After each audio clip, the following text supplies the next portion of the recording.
कृष्ण ऐसे ही हैं जो अपनी समीक्षा का अवसर देते हैं।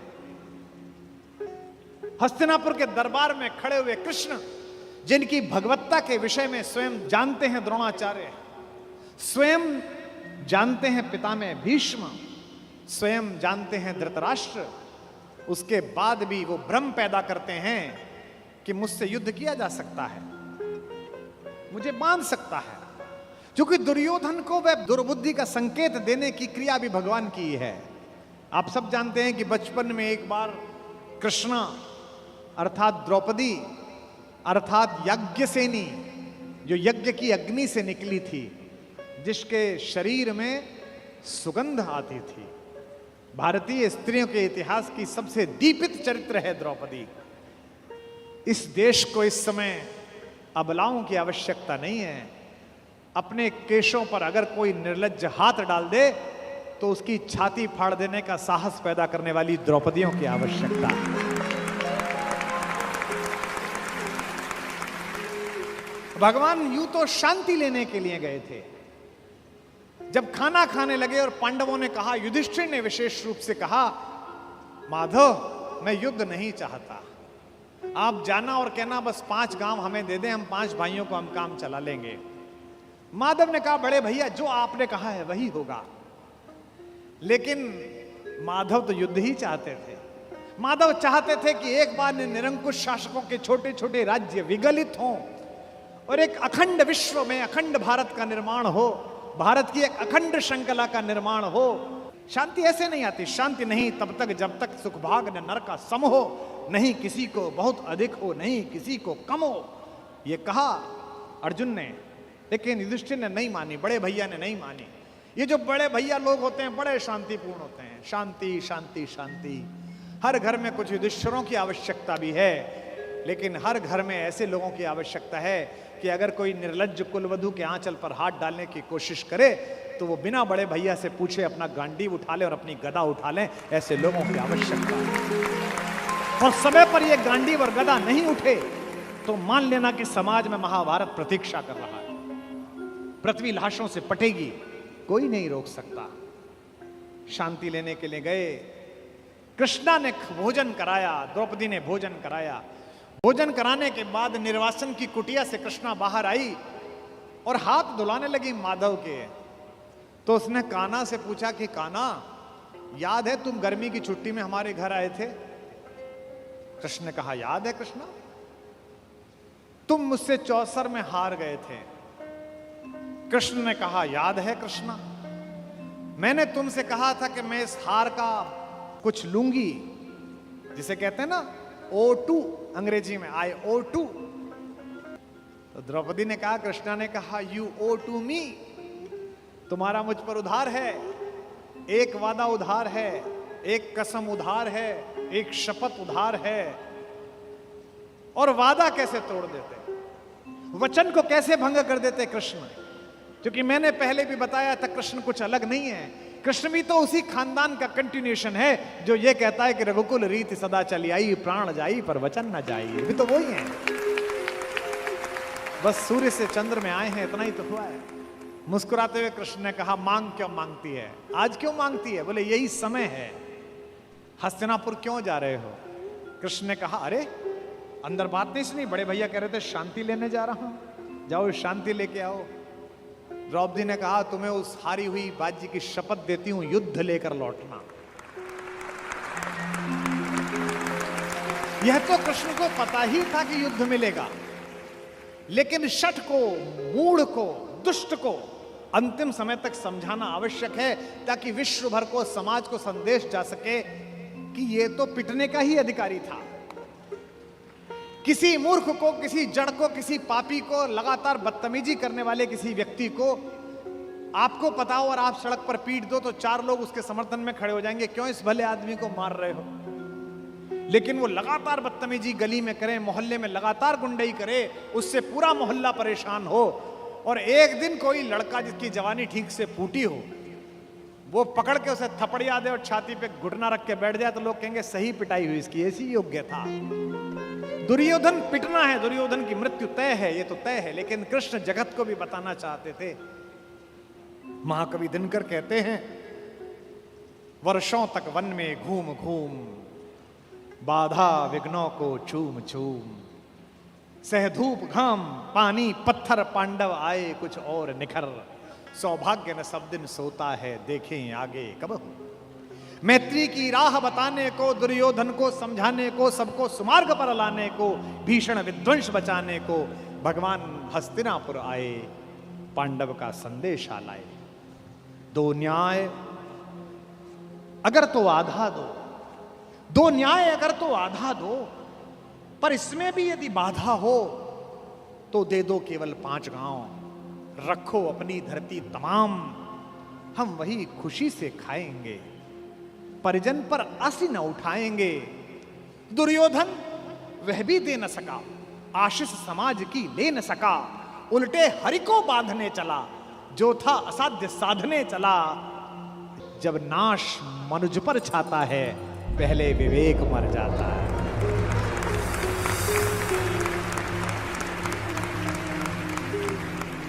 जब नाश मनुज पर छाता है, पहले विवेक मर जाता है। हरि ने भीषण हुंकार किया, अपना स्वरूप विस्तार किया, डगमग डगमग दिग्गज बोले, भगवान कुपित होकर बोले, जंजीर बढ़ाकर साध मुझे, हाँ हाँ दुर्योधन बांध मुझे। यह देख गगन मुझ में लय है, यह देख पवन मुझ में लय है, मुझ में विलीन झंकार सकल, मुझ में लय है संसार सकल। अमृत फूलता है मुझ में, संघार झूलता है मुझ में, उदयाचल मेरा दीप्त भाल, भूमंडल वक्षस्थल विशाल, भुज पर बंद को घेरे हैं, मैनाक मेरु पग मेरे हैं, दीप्ते जो ग्रह नक्षत्र निखर, सब हैं मेरे मुख के अंदर।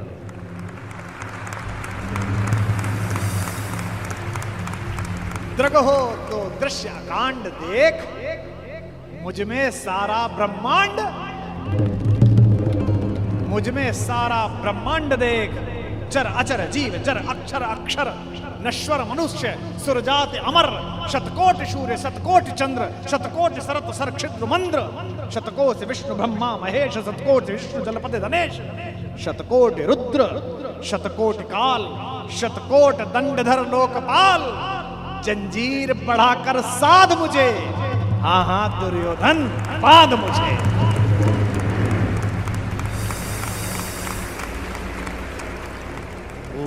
लोक अतल पाताल देख, गत और अनागत काल देख, यह देख जगत का आदि सृजन, यह देख महाभारत का रण, मृतकों से पटी हुई भू है, पहचान कहां इसमें तू है। अंबर में कुंतल चाल देख, पद के नीचे पाताल देख, मुट्ठी में तीनों काल देख, मेरा स्वरूप विकराल देख। सब जन्म मुझी से पाते हैं, सब लौट मुझी में आते हैं। जिह्वा से कड़ती ज्वाल देख, सांसों से पाता जन्म पवन, पड़ जाती मेरी दृष्टि जिधर, हंसने लगती है सृष्टि उधर। मैं जभी मूंदता हूं लोचन, छा जाता चारों ओर मरण। सवाल देखना, बांधने मुझे तो आया है, जंजीर बड़ी क्या लाया है। यदि मुझे बांधना चाहे मन, पहले तो बांध अनंत गगन। और ये 2 पंक्ति भगवान का भरत वाक्य, सूने को साध न सकता है, वह मुझे बांध कब सकता है। यह जो उद्घोष है, कहां बंधा कन्हैया, ये कौन कह रहा है इतना बड़ा दृश्य दिखाकर, जिसमें पिता में भीष्म जैसा ज्ञानी भी मूर्छित हो गया। केवल एक बचा देखने वाला, केवल एक ने देखा। किसने? विदुर ने। धृतराष्ट्र तो मन की आंखों से महसूस कर रहे होंगे, पर विदुर ने वो साक्षात दृश्य देखा जिसके घर का साग खाकर गए। ये जो कन्हैया है, जो दुर्योधन को देखने का अवसर भी नहीं देता, जो कहता है कि अगर विश्व को साध सकता है, शून्य को साध सकता है, तो मुझे बांधना। यही कन्हैया यशोदा के आंगन में, यमलार्जुन के बीच में रस्सी से बंधा हुआ एक पहर तक रोता रहता है, मैया अब खाली कर दे, अब छोड़ दे, अब नहीं चुराऊंगा, बड़ा हो तो ऐसा और छोटा हो तो ऐसा, इसी का नाम कन्हैया। अर्जुन के जीतने में एक ही रोड़ा है, एक ही व्यक्ति है जिससे माधव को भी लगता है कि ये शक्तिशाली रहा तो मेरा दोस्त, मेरा भाई युद्ध हार सकता है। भगवान ने उसे कितने प्रेम से टैकल किया है। राजनेताओं को सीखना चाहिए, कृष्ण से कूटनीति सीखनी चाहिए। जब संधि फेल हो गई और युद्ध लेकर माधव लौटे, तो विदुर के घर पर सुबह ही सुबह कुछ मेहमान आए, कृष्ण से मिलने आए। हम भी कहीं ठहरते हैं तो नगर के लोग मिलने आ जाते हैं, महत्वपूर्ण लोग मिलने आते हैं कि कुमार विश्वास है, तो हम सब कवियों से मिलने लोग आते हैं। तो विदुर के द्वारपाल ने कहा कि अंगराज कर्ण आए हैं। विदुर ने पूछा कि क्या मुझसे मिलना चाहते हैं? उनसे कहिए राज्यसभा में मिले, अब मैं अपने अतिथि के साथ व्यस्त हूं। और अतिथि भी कौन? माखन चोर। द्वारपाल ने कहा जी नहीं, वो आपसे मिलना नहीं चाहते, वो आपके अतिथि से मिलना चाहते हैं। कृष्ण ने कहा उन्हें आदरपूर्वक अंदर लेकर आओ। कर्ण आए, कर्ण ने प्रणाम किया। युद्ध में दुर्योधन की पराजय हुई हो, चाहे कुछ भी हुई हो, महाभारत के जिन चरित्रों में से एक चरित्र पर मैं अंदर तक फिदा हूं, उनमें से एक कर्ण भी है। क्या योद्धा है, क्या अद्भुत। आहा, कृष्ण मुस्कुराए। कर्ण के चेहरे पर दुख और पश्चाताप का भाव था। कर्ण ने हाथ जोड़कर कहा, माधव, मैं कल राज्यसभा में आपके साथ हुई बदतमीजी के लिए अपने मित्र दुर्योधन की ओर से आपसे क्षमा मांगने आया हूं। भगवान ने कहा, ईश्वर तुम जैसा मित्र सबको दे जो इतने बड़े अपराध के बाद भी क्षमा मांगने के लिए आ जाता है। ऐसा मित्र सबको मिले। कर्ण ने कहा कि अगर आप मुझे थोड़ा सा भी माधव प्रेम करते हैं तो मेरे मित्र को क्षमा कर दीजिए। उसने गलती की, उसे दूत के साथ ये व्यवहार नहीं करना चाहिए था, और आप जैसे दूत के साथ तो सोचना भी नहीं चाहिए था। भगवान ने कहा मैं उसे माफ कर दूंगा, लेकिन एक शर्त है कर्ण। अंगराज ने कहा कि इसी क्षण मैं आपको अंग प्रदेश का राज्य दे देता हूं, मेरा शरीर ले लीजिए पर मेरे मित्र को माफ कर दीजिए। कृष्ण ने कहा, शरीर देने की इतनी उतावली में मत आओ अंगराज, समय तय हो चुका है, सबको देना पड़ेगा, तुमको भी देना पड़ेगा। अच्छा तय है, कर सकते हो तो इतना करो, अब मैं वापस पांडवों के पास जा रहा हूं, हस्तिनापुर की सीमा तक मुझे छोड़ के आओ। उसने कहा, इससे बड़ा सौभाग्य का होगा कि मैं आपको छोड़ने चलूं? आइए मेरे रथ में बैठिए। कृष्ण ने कहा कि ठीक है, मैं तुम्हारे रथ में बैठ जाता हूं। आपकी कार में कोई बहुत बड़ा आदमी बैठने लगे तो कभी भी ड्राइवर से गाड़ी मत चलवाना। ड्राइवर से कहना तू नीचे उतर, सवार बहुत बड़ा है, अब ड्राइव मैं करूंगा, गाड़ी खुद चलाना सवार। कर्ण ने अपने चालक से कहा कि नीचे उतर, इस रथ पर त्रैलोक्य का स्वामी बैठने वाला है, ड्राइव मैं करूंगा। और कर्ण तो ड्राइवर का ही लड़का है, सूत पुत्र है, उसको तो आता ही है रथ चलाना, और रथ चालक का बेटा है। कर्ण रथ चलाने लगा। भगवान पीछे से उतरकर कर्ण के पास आकर बैठ गए, और थोड़ी देर बाद उसका रथ छोड़कर उसे अपने रथ पर बिठा लिया। वहां भी वही रथ चलाने लगा। अब भगवान ने उससे बातचीत शुरू की। देखिए कितने बड़े कूटनीतिज्ञ हैं ये कन्हैया, दिखते भोले हैं लेकिन परम चालू। इनको पता था कि एक ये आदमी है जो फजीता करेगा, इसका मनोबल तोड़ो। पहली बार कर्ण को यह पता चला जो भेद उन्होंने बताया। हरि बड़े प्रेम से कर धर कर ले चढ़े उसे अपने रथ पर, रथ चला परस्पर बात चली, शमदम की टेढ़ी घात चली। शीतल हो हरि ने कहा हाय, अब शेष नहीं कोई उपाय। कर्ण अब कुछ बचा नहीं, हो विवश हमें धरु धरना है। अब तो हमें यह धनुष उठाना पड़ेगा, क्षत्रिय समूह को मरना है। मैंने कितना कुछ कहा नहीं, विषबाण कहां तक सहा नहीं। पर दुर्योधन मतवाला है, कुछ नहीं समझने वाला है। चाहिए उसे बस रण केवल, सारी धरती की मरण केवल। ये जो अहंकार है कि मैं कुछ नहीं दूंगा, क्या बोला दुर्योधन 5 गांव माने पे? सूच्यग्रम नैव दास्यामि बुना युद्धे न केशव। हे केशव, तुम 5 गांव मांगते हो, मैं सुई की नोक के बराबर भी जमीन नहीं दूंगा।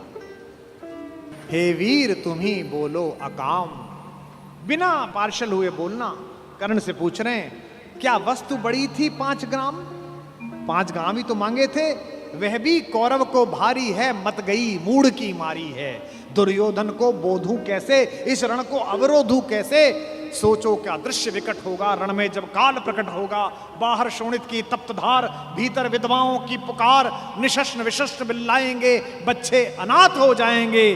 चिंता में क्या और करूं, शांति को छिपा किस ओट धरूं। सब राह बंद मेरे जाने, अब पासा फेंका। पहले तो माहौल बनाया कि तुम सब मरोगे बेटा, तू भी मरेगा और तेरा यार भी। एक तरीका है बचने का, सब राह बंद मेरे जाने। हाँ, एक बात है यदि तू माने, देखो कैसे फुसला रहे हैं, तो शांति नहीं जल सकती है, समरागनी अभी टल सकती है। पा तुझे धन्य है दुर्योधन, तू एकमात्र उसका जीवन। तेरे बल की है आस उसे, तुझसे जय का विश्वास उसे। तू संग ने उसका छोड़ेगा, वह क्यों रण से मुंह मोड़ेगा। जब तक तू उसके साथ है वो लड़ाई नहीं छोड़ सकता। बस ऐसा कर, तू उसे छोड़ दे। क्यों? क्या अघटनीय घटना कराल। एक बात बताऊं तुझे कर्ण, एक बड़ी कराल घटना इस खानदान में हो गई है, तुझे पता नहीं है। तू प्रता कुक्षिका, प्रथा मतलब कुंती, तू कुंती कोख का प्रथम लाल। तू कुंती का पहला बेटा है। ये पहली बार कर्ण को स्वयं भगवान श्री कृष्ण ने बताया है, सबसे पहली बार। अच्छा, ये बात पहले भी बता सकते थे कभी, कर्ण तो रोज मिलता था। जब 14 साल का वनवास था तब बता देते, नहीं। अगर तुरुप का इक्का आ जाए तो शुरू में मत फेंको, बचा के रखो, फाइनल टेबल पे काम आएगा।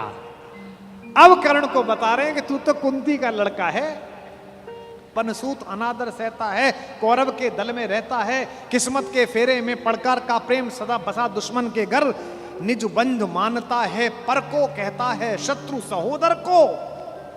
पर इसमें दोष न तेरा है, तेरा कोई दोष नहीं है। अब कहा मान इतना मेरा, अब इतनी मान, चल होकर संग अभी मेरे, जहां 5 भ्राता तेरे। कहते हैं एक काम कर, अब मेरे रथ पे से उतरी मत, अब मैं हाँक रहा हूं और सीधा वहीं जाकर रुकेगा जहां तेरे 5 भाई हैं। जिसको जिंदगी में किसी ने भाई नहीं कहा, जो मां की एक पुकार के लिए जीवन भर तरसा है, उसको जिंदगी का सबसे बड़ा प्रलोभन दे रहा है हमारा कान्हा। क्या कह रहा है? बिछुड़े भाई मिल जाएंगे, सब मिलकर मोद मनाएंगे। कुंती का त्यू ही परम तने ज्येष्ठ, बल बुद्धिशील में परम श्रेष्ठ। और क्या करेगा? पद त्राण भीम पहनाएगा, भीम तेरे को चप्पल पहनाएगा। कैसे कैसे लालच है, कैबिनेट मिलेगी,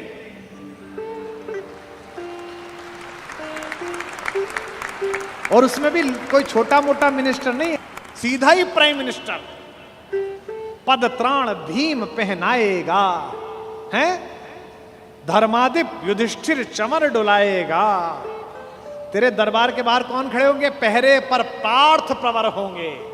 जो तेरा दुश्मन है, तेरा छोटा भाई अर्जुन, ये तो तेरा एनएसजी कमांडो बनेगा। पहरे पर पार्थ प्रहर होंगे, सहदेव नकुल अनुचर होंगे। सब लोग तुझे पहचानेंगे, असली स्वरूप को जानेंगे। खोई मणि को जब पाएगी, आखिरी दाव जो मारा है, खोई मणि को जब पाएगी, कुंती फूली न समाएगी। क्या लालच है, क्या लालच है। आहा हा हा। कुरुराज स्वयं झुक जाएगा, संसार बड़े सुख में होगा, कोई न कहीं दुख में होगा। सब गीत खुशी के गाएंगे, तेरा सौभाग्य मनाएंगे। और आखिरी में ऐसी बात कहता है, और कौन दुनिया को जो देता है वो भीख मांग रहा है। मेरे कन्हैया को पृथ्वी की आग टालने के लिए भीख मांगनी पड़ी। कुरुराज समर्पण करता हूं, पूरा राज्य कुरुराज समर्पण करता हूं, साम्राज्य समर्पण करता हूं, यश मुकुट मान सिंहासन ले, बस एक भीख मुझको दे दे। कौरव का तज रण शोक सखे, भूखा भावी हर शोक सखे। ये तो कन्हैया हैं जो इतनी स्ट्रेटेजी अपनाते हैं। किस लिए? देखो, ये बड़ा गहरा गणित है, इसको समझो। इस दाव को चलने में कृष्ण का कोई नुकसान नहीं है। अगर कर्ण इधर आ जाता तो महाभारत समाप्त हो जाती।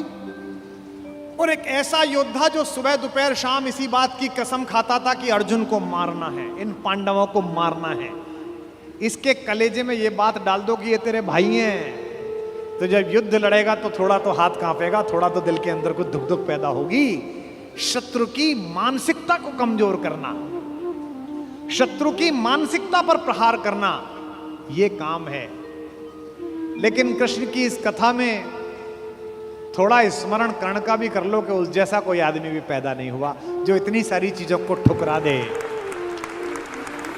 और खुल के कह दे, ए ऋणी कर्ण का रोम रोम, जानते सत्य यह सूर्य सोम, तन मन दुर्योधन का है, यह जीवन दुर्योधन का है। और दो पंक्ति जो कही है कर्ण ने, मैं उसकी दृढ़ता को और उसके समर्पण को प्रणाम करता हूं। सुरपुर से भी मुख मोड़ूंगा, केशव मैं उसे न छोड़ूंगा।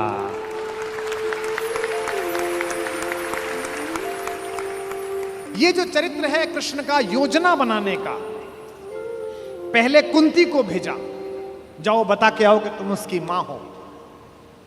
मां ने कहा कि तू वापस आ जा,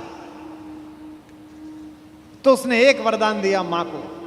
मां ने कहा, अभिलाष लिए तो बहुत बड़ी आई थी, पर आस नहीं अपने बल की लाई थी। था एक भरोसा यही कि तू दानी है, अपनी अमोघ करुणा का बड़ा अभिमानी है। उसने भी कहा, मां मैं तुझे वचन देता हूं कि तेरे 5 बेटे जीवित रहेंगे।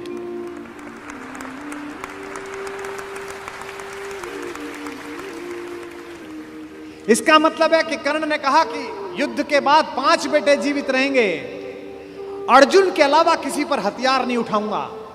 अर्जुन मिलेगा तो छोड़ूंगा नहीं, अर्जुन मर गया तो युद्ध समाप्त करवा दूंगा, तब भी तेरे 5 बेटे जिंदा रहेंगे। खुलकर कहूंगा ये मेरी मां है।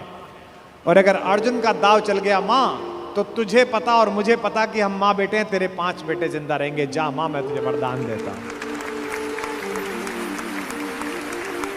तू दान दान रट रही किंतु क्यों माता, पुत्र ही रहेगा सदा जगत में दाता। मैं ही देता रहूंगा। दुनिया तो उससे सदा सभी कुछ लेगी, पर क्या माता भी उसे कभी कुछ देगी। मैं एक कर्ण अतएव मांग लेता हूं, बदले में तुझको 4 कर्ण देता हूं। छोड़ूंगा मैं तो कभी नहीं अर्जुन को, तोड़ूंगा कैसे स्वयं पुरातन प्रण को, पर अन्य पांडवों पर मैं कृपा करूंगा, पाकर भी उनका जीवन नहीं हरूंगा। और जिन्होंने महाभारत पढ़ी है उन्हें पता है कि जब कर्ण सेनापति बना, उस दिन उसने 4 पांडवों को 5 बार पकड़ के छोड़ दिया। भीम तो उसके रथ के आगे आके नृत्य करने लगा, गुस्से में रोता हुआ कि मुझे अपमानित करके छोड़ता है, मैं क्षत्रिय हूं, मेरा वध कर मुझे मार दे। और गालियां बकने लगा, तू सूत का पुत्र है, तुझे क्या पता कैसे लड़ा जाता है। भीम के रथ को तोड़ दिया अपने तीरों से कर्ण ने। उसी कर्ण को इन्होंने जो पीछे खड़े मुस्कुरा रहे हैं, बिना शस्त्र के मरवा दिया। उसके हाथ में कोई धनुष नहीं और मरवा दिया। अर्जुन से कहा मार, अभी मार। आपको लग सकता है कि ऐसा क्यों हो गया? यही कृष्ण हैं जो कूटनीति को इस प्रकार नियोजित करते हैं कि उसका तर्क भी साथ साथ देते हैं। रश्मिरथी में मेरे पिता में मेरे बाबा, हमारे खानदान के बड़े दिनकर कहते हैं कि विपद में कर्ण को यो ग्रस्त पाकर, सराशनहीन अस्तव्यस्त पाकर, जगाकर पार्थ को भगवान बोले, खड़ा क्या देखता है मौन भोले। सराशन तान, बस यही अवसर यही है, तान मार इसको, घड़ी फिर और मिलने की नहीं है। विषख कोई बाण, बाण कोई गले के पार कर दे, अभी ही शत्रु का संहार कर दे। क्या कह रहे हैं कृष्ण? सोचो क्या कह रहे हैं। धर्म की धुरी लाने वाले, जिन्होंने पैदा होने से पहले यह कहा था कि भैया जब जब धर्म की हानि होगी तब तब मैं आऊंगा। यदा यदा ही धर्मस्य ग्लानिर्भवति भारत अभ्युत्थानम अधर्मस्य तदात्मानम सृजाम्य। हम धर्म की स्थापना के लिए आए हैं और निहत्ते को कह रहे हैं मार मार मार। ये क्या है? ये अधर्म है कि धर्म है? अब मैं तर्क दे रहा हूं कृष्ण की ओर से, जो कृष्ण ने उस समय तर्क दिए होंगे।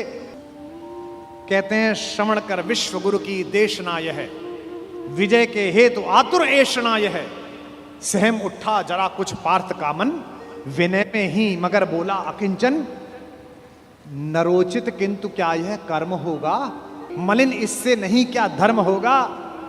हंसे केशव वृथा हट ठानता है, अभी तू धर्म को क्या जानता है। कहूं जो पाल उसको धर्म है ये, मैं जो कह रहा हूं वो कर, हनन कर शत्रु का सत्कर्म है ये। क्रिया को छोड़ चिंतन में फंसेगा, उलटकर काल तुझको ही गसेगा। ये जो हमको सिखाते हैं कि हम दूसरे की सीमाओं का अतिक्रमण करके घर में जाके ना मार के आए, इनको पूछो कि जिस समय हिंदुस्तान के चौराहों पर बम फटते थे, इनको पूछो कि जम्मू कश्मीर में जाते हुए हमारे सीआरपीएफ के जवानों के मुंह पर मतदान के समय जाते हुए ये लफंगे चांटे मारते थे। इनको पूछो कि पड़ोसी के भीख मिले हथियारों से हिंदुस्तान की मां बेटियों को आतंकित करने वाले और केसर की क्यारी में बारूद भरने वालों को सीमा के अंदर पार घुस के मारा जाए कि ना मारा जाए। देश का एक एक बच्चा कहेगा कि मारा जाए। नहीं, जब पार्थ को देखा सुधरते, हृदय में धर्म का टुक ध्यान धरते, समय के योग्य धीरज को संजोकर कहा राधे ने गंभीर होकर। अब कर्ण बोला, हर पापी, हर अनाचारी, हर दुष्ट जिसने दुष्टता में साथ दिया है वो ज्ञान देने लगता है। भूल गया अर्जुन के कौन ज्ञान दे रहा है। अर्जुन के अंदर भक्ति, मनुष्यता, भावना सब पैदा हो गई। नरोचित धर्म का कुछ काम तो लो, बहुत खेले जरा विश्राम तो लो। फंसे रथ चक्र को जब तक निकालूं, धनुष धारण करूं, प्रहरण संभालूं, रुको तब तक चलाना बाण फिर तुम, हरण करना कर सको यदि प्राण तुम। नहीं अर्जुन शरण में मांगता हूं, समर्थित धर्म से रण मांगता हूं। कर्ण कहता है कि धर्म से युद्ध करो। कृष्ण मुस्कुराए कि बेटा अब फंसा के, अब मैं तुझे धर्म समझाता हूं, है ना। उपस्थित देख हो न्यायार्थ हरि को, निहारा पार्थ ने हो खिन्न हरि को। अर्जुन का तो सॉफ्टवेयर हैंग हो गया। इसे मारूं कि ये जो कह रहा है धर्म वो पालूं। और जब सॉफ्टवेयर हैंग हो जाए तो क्या करना चाहिए? जब तुझसे ना सुलझे तेरे उलझे हुए धंधे, भगवान के इंसाफ पर सब छोड़ दे बंदे। खुद ही तेरी मुश्किल को वो आसान करेगा, जो तू नहीं कर पाया वो भगवान करेगा। उपस्थित देख यो न्यायार्थ हरि को, निहारा पार्थ ने हो खिन्न हरि को। मगर भगवान किंचित भी न डोले। अभी तक तो हंस रहे थे, मुस्कुरा रहे थे, करते मार। जैसे ही कर्ण ने धर्म बोला, भगवान के अंदर से आग निकली। कुपित हो वज्र सी यह बात बोले, प्रलापी ओ उजागर धर्म वाले, बड़ी निष्ठा बड़े सत्कर्म वाले, मरा अन्याय से अभिमन्यु जिस दिन, कहां पर सो रहा था धर्म उस दिन।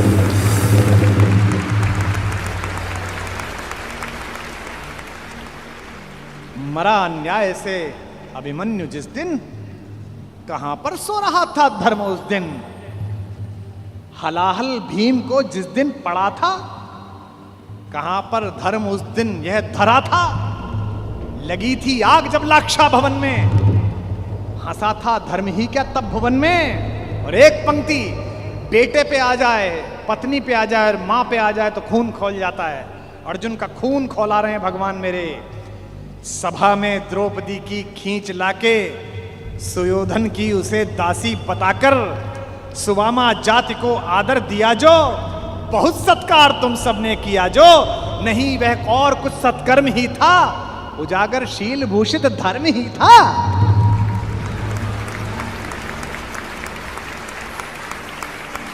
जिस दिन एक रजस्वला बेबस महिला को बाल से खींचकर तेरे दोस्त का नीच छोटा भाई लाया था, और तेरे उस तथाकथित मित्र ने अपनी जंघा पर हाथ मारा था कि यहां बैठेगी, उसी दिन तय हो गया था कि इस जंघा पर धर्म युद्ध के खिलाफ चोट पड़ेगी।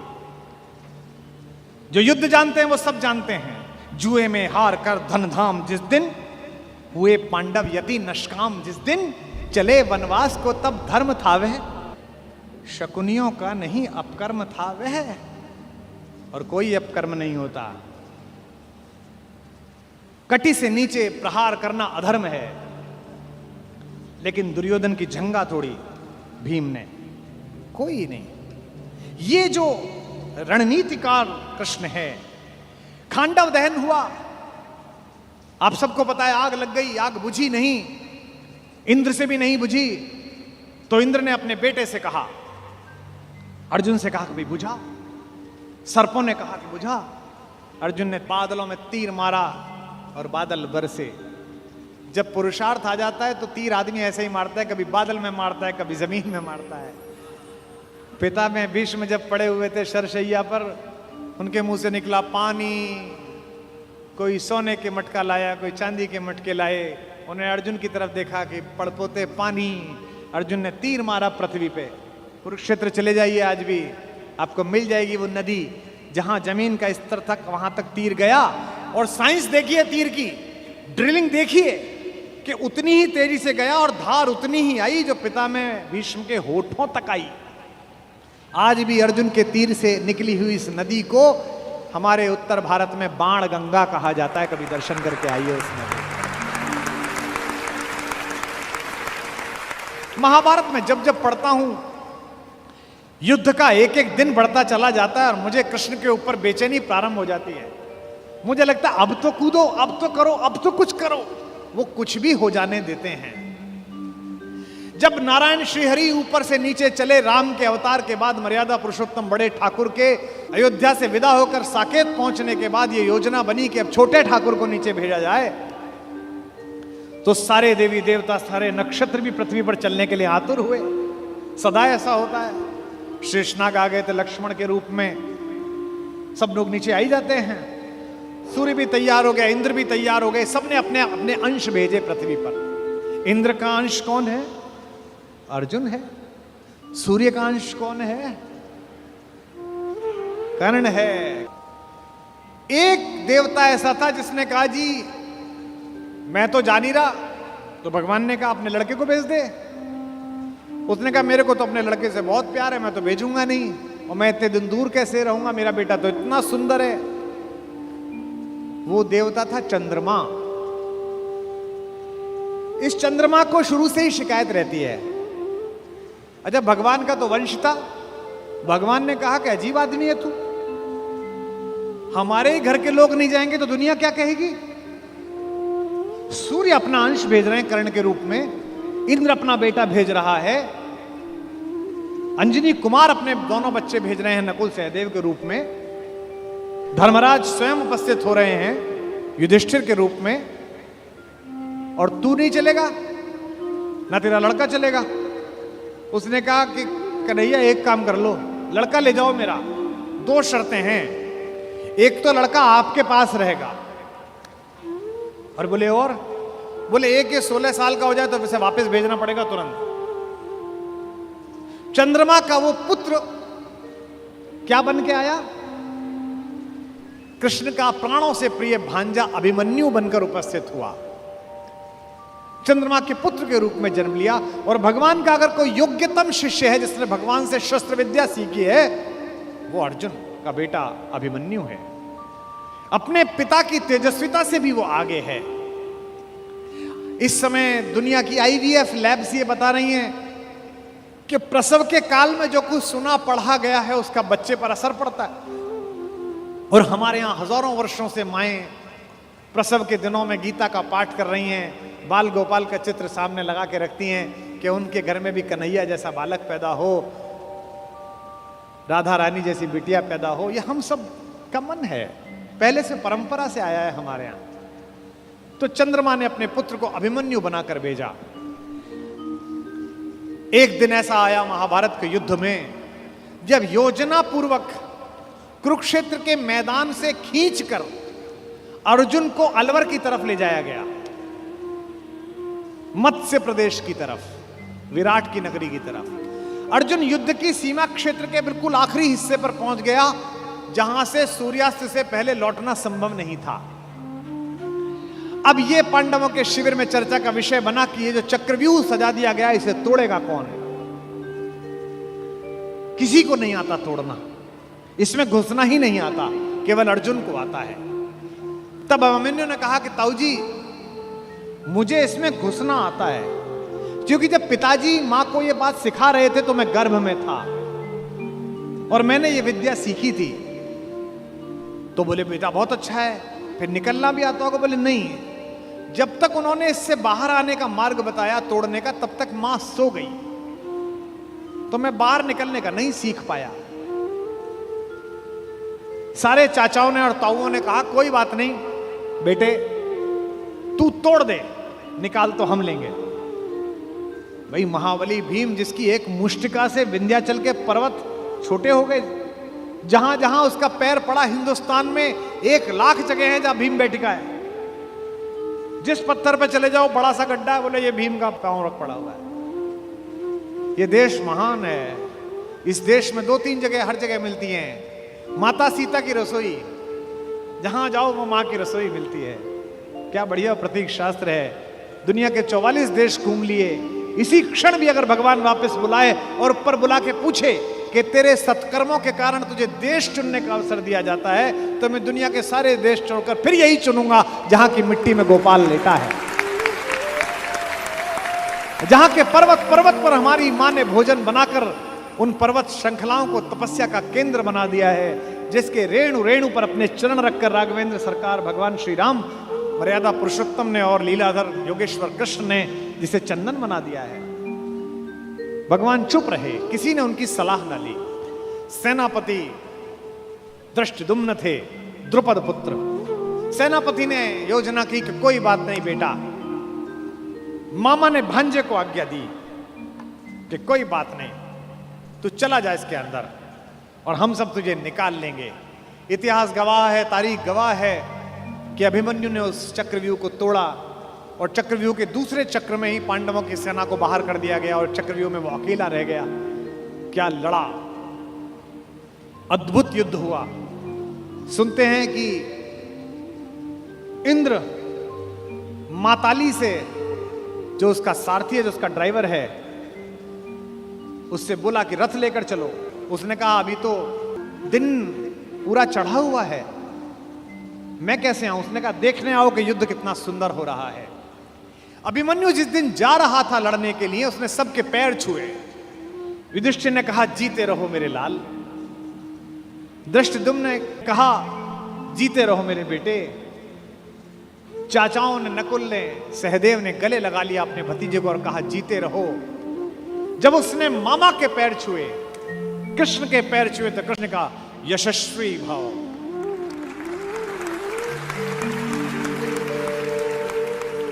जब अभिमन्यु शिविर से बाहर निकला और कृष्ण देखने लगे